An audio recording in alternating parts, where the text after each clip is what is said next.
క్షేత్రస్థాయి జిల్లా పర్యటనలో భాగంగా గొల్లప్రోలు, చేబ్రోలు గ్రామాల్లో జిల్లా కలెక్టర్ ఎంఎన్ హరేంద్ర ప్రసాద్ మంగళవారం విస్తృతంగా పర్యటించి వివిధ ప్రభుత్వ కార్యక్రమాలకు సంబంధించి అమలు జరుగుతున్న పనుల పురోగతిని తనిఖీ చేశారు. గొల్లప్రోలు మండలం చేబ్రోలు, గొల్లప్రోలు గ్రామాల్లో పీఠాపురం ప్రాంత అభివృద్ధి అథారిటీ అధికారి డాక్టర్ ఎన్వి శివరాం ప్రసాద్ ఇతర అధికారులతో కలిసి విస్తృతంగా పర్యటించారు. తొలుత చేబ్రోలు జిల్లా పరిషత్ ఉన్నత పాఠశాలలో 10వ తరగతి ఫలితాల్లో ఉత్తీర్ణత సాధించని విద్యార్థులకు నిర్వహిస్తున్న ప్రత్యేక తరగతులను పరిశీలించి ఉపాధ్యాయులతో మాట్లాడి విద్యార్థులు వెనుకబడడానికి గల కారణాలు, సప్లిమెంటరీ పరీక్షలకు విద్యార్థులు సన్నద్ధం చేస్తున్న తీరును విద్యార్థులతో మాట్లాడి ధైర్యం చెప్పారు. మే 1 నుంచి ప్రారంభమైన ఇంటింటా జనగణన ప్రక్రియను పరిశీలించారు.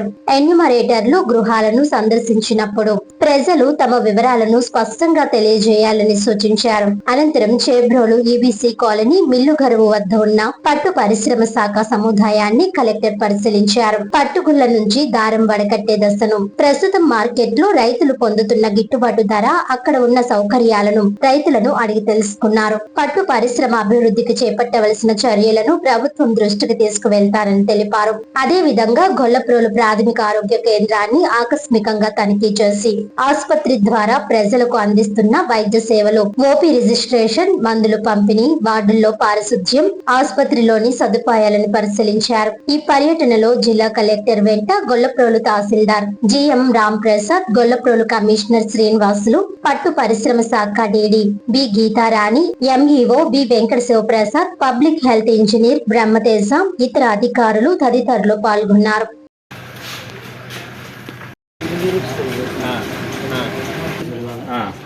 రేపు మార్కెట్కి వస్తుంది. 150 దాకా వర్కింగ్లో ఉన్నాయి. ఆల్మోస్ట్ 50% వర్కింగ్లో ఉన్నాయి. 50% వర్కింగ్లో లేదు. అంటే రైతులు వాళ్ళు ఇష్టమైన చోట వాళ్ళు పురమాయించుకుంటారు సార్. రీలర్స్ ఉంటారు సార్. మనకి చాకీ సెంటర్స్ ఉన్నాయి సార్. సోమవారంలో ఒకటి, తర్వాత వెల్దుర్తిలో ఒకటి చాకీ సెంటర్స్ ఉన్నాయి. సో చాకీ సెంటర్స్ వాళ్ళకి వీళ్ళు పురమాయించుకుంటారు సార్. మాకు పలానా చోట నుంచి పాస్తున్నారు. సో చాకీ సెంటర్స్లో చేసిన తర్వాత నుంచి వీళ్ళు అది 1 కేజీ దారం వస్తుంది. అది కేజీ ఇప్పుడు 2200. ఓకే, మనకి అంతా పోను ఒక 100 రూపాయలు వస్తాయి. కేజీకి 50 రూపాయలు మిగులుతుంది. కానీ రోజుకి ఎంత చేయగలరు మీరు? ఎలక్ట్రిక్లో వాడుకుంటారు. బాగానే ఉందా ఈసారి క్రాప్? బాగానే ఉందా?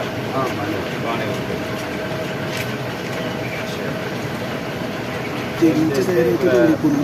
మెరుగైన క్వాలిటీ చేనేత కార్మికుల లేకపోతే పౌరులు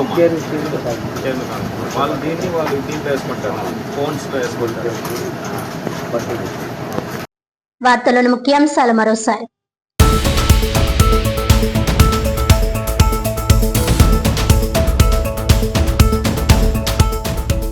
రాష్ట్రాల ఎన్నికల్లో 3 రాష్ట్రాల్లో బీజేపీ ఘన విజయం సాధించడంతో బీజేపీ శ్రేణులు హర్షం. కాకినాడలో మిఠాయిలు పంచి ప్రధాని నరేంద్ర మోదీ చిత్రాలతో అలంకరించిన హైడ్రోజన్ బెలూన్లను గాలిలోకి వదిలి సంబరాలు.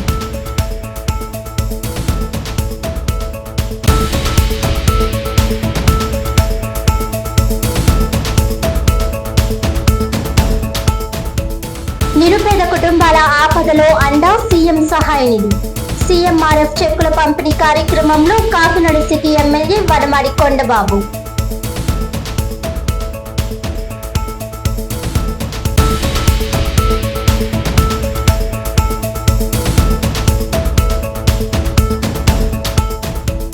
క్షేత్రస్థాయి జిల్లా పర్యటనలో భాగంగా గొల్లప్రోలు, చేబ్రోలు గ్రామాల్లో విస్తృతంగా పర్యటించిన జిల్లా కలెక్టర్ ఎంఎన్ హరేంద్ర ప్రసాద్. వివిధ ప్రభుత్వ కార్యక్రమాలు అమలు, సిబ్బంది పనితీరు తనిఖీ చేసి పలు సూచనలు చేసిన కలెక్టర్.